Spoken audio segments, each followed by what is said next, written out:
Powered by the Montana Television Network. This is the Noon News from Montana's news leader. Good afternoon, and thanks so much for tuning in on this Monday. I'm Aja Goare. Police in Austin, Texas, investigating 4 mysterious bombings this month, say the latest incident shows a different level of sophistication. Last night's explosion injured 2 men, but had a couple of significant differences from the 3 earlier package bomb attacks.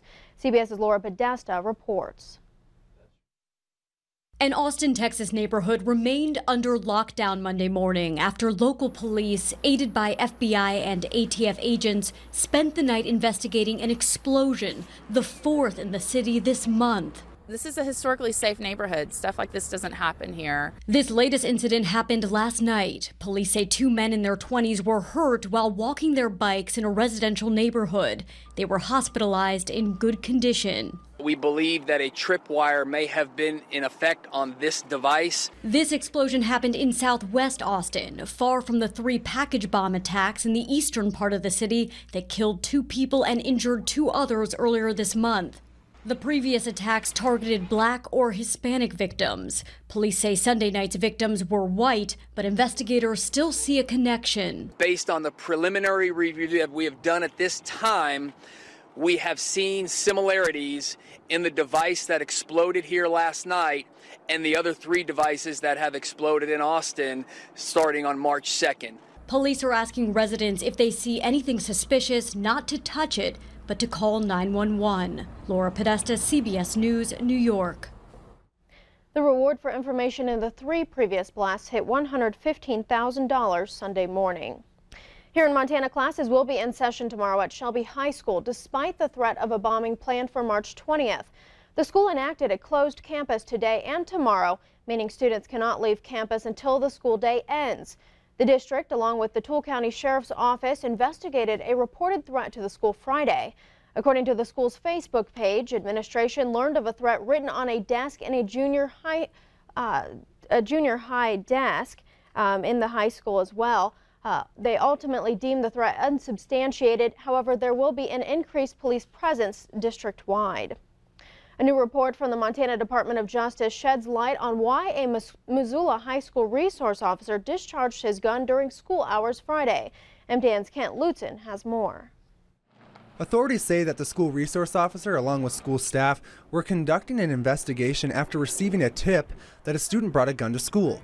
While the male student was being questioned, he took off and ran into the parking lot while being chased by the SRO. The Montana Department of Justice says this is when the student jumped into his vehicle and appeared to attempt to run over the SRO, prompting the officer to fire his duty weapon on campus. The student then drove down South Avenue and onto Reserve Street with Missoula police officers in pursuit until he crashed into another vehicle. The 17-year-old student was not injured in that crash. He was taken into custody and is being held at the Missoula Juvenile Detention Center.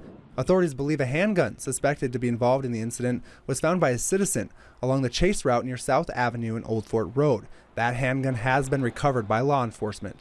Agents have been conducting interviews and processing evidence, and MPD is also assisting in this investigation. The Montana Highway Patrol also helped at the scene of the crash. The Big Sky School Resource Officer is currently on paid administrative leave per department policy pending the completion of this investigation. In Missoula, Kent Lutzen, MTN News. Thank you, Kent. And school officials say Big Sky High School opted not to hold a lockdown Friday because they did not see the incident as a threat to students. Billings police are looking for a missing 11-year-old girl who is considered a danger to herself and to others. The missing endangered person advisory was issued minutes ago for Susan Martinez. She's described as standing 5 feet 6 inches tall, 100 pounds, with black hair and brown eyes. We're told she fled on foot from a group home here in Billings. Anyone with information should contact authorities. Helena law enforcement asking for your help finding a sculpture stolen last week. The sculpture is called Take It Easy. The smallest of the sculpture's 3 snails was stolen from the intersection of Butte Avenue and North Sanders Street. The sculpture, made from repurposed metal, was commissioned in 2010 by Belgrade artist Kristen Keynes.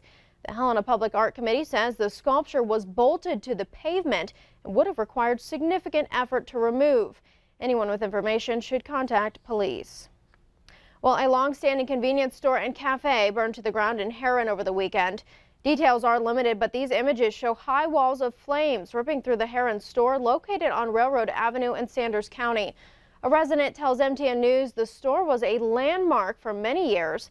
The business itself was closed and converted into apartments. It's unclear what caused the fire or whether any injuries were reported. Warmer temperatures are causing concern for small-town residents as ice jams are building up. In Roundup, ice jams along the Muscle River are shifting and spreading out. Water is backing up into low-lying areas and into fields. Disaster and emergency service officials say for those living near the river between Roundup and Muscle, preparation is crucial. Meanwhile, near Broadus, the Powder River is also seeing a hefty amount of buildup. Viewer Barbara Pittman posted these photos, giving a view of the muddied and jammed river. This is the same spot just 3 days apart. As you can see, the ice jam is causing the river to flow beyond its banks and settle. And on that note, we turn now to the weather scene with Ed McIntosh. And how is the weather going to affect this moving forward? You know, we're still going to see more and more of these ice jams, and Montana is the #1 state for ice jams in the nation, especially as we start getting more daylight, and we'll look for the official start of spring happening tomorrow at 10:15 in the morning. So that'll be the point where the direct rays of the sun fall right over the equator, and from that point on, as the days go by, a few more minutes of daylight as the tilt of the earth is a little more towards the North Pole. And we'll continue to watch the days to get longer. The effect on the areas where we're going to see some flooding, we're going to talk about that, plus a warming trend towards the middle of the week, but it doesn't last that long. We'll talk about all the details with the forecast coming up in a few minutes. Thanks, Ed. We'll check back in. Now, despite speculation that President Trump is thinking about firing special counsel Robert Mueller, a White House lawyer insists that's not the case.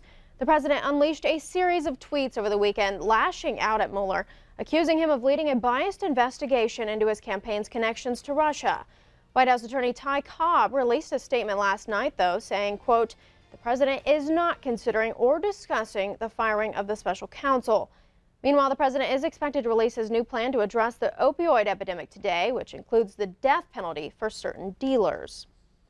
Several new projects aimed at expanding services to Montana veterans now in the works. The Montana VA made the announcement Friday about 4 new projects. The first project on the list is a primary care addition at Fort Harrison. The new 3-story, 80,000 square foot building will house acute inpatient care. Construction is scheduled to start in 2019, and once it's completed, the medical center complex will receive improvements to make it more resistant to earthquakes, and significant portions will undergo renovations. And here is a look at the other 3 projects. The VA plans to construct a 14,000 square foot outpatient behavioral health addition at Fort Harrison. That project is slated for 2020. The other projects are replacement leases for community-based outpatient clinics in Great Falls and Missoula. Start dates for those 2 projects are pending based on site selection. But the VA says when they are complete, they will add space for primary care, behavioral health, specialty care, and telehealth services. Before we get to break, the best spellers in the state competed for the top spot in Billings over the weekend. For the 2nd year in a row, a Gardner Middle School student, Aiden Vereras, won the Treasure State Spelling Bee. The 53rd annual Treasure State Spelling Bee brought 59 kids from across Montana, including 11 competitors from last year. The spellers ranged in age from 4th to 8th grade. Still ahead on the noon news, an acrobatic show ends in tragedy in Florida after a performer falls to his death. Details next. First, Ed has our weather forecast. Stay with us.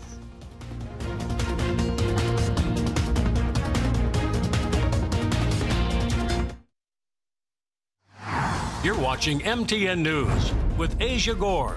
Storm Tracker weather with Ed McIntosh and Farm and Ranch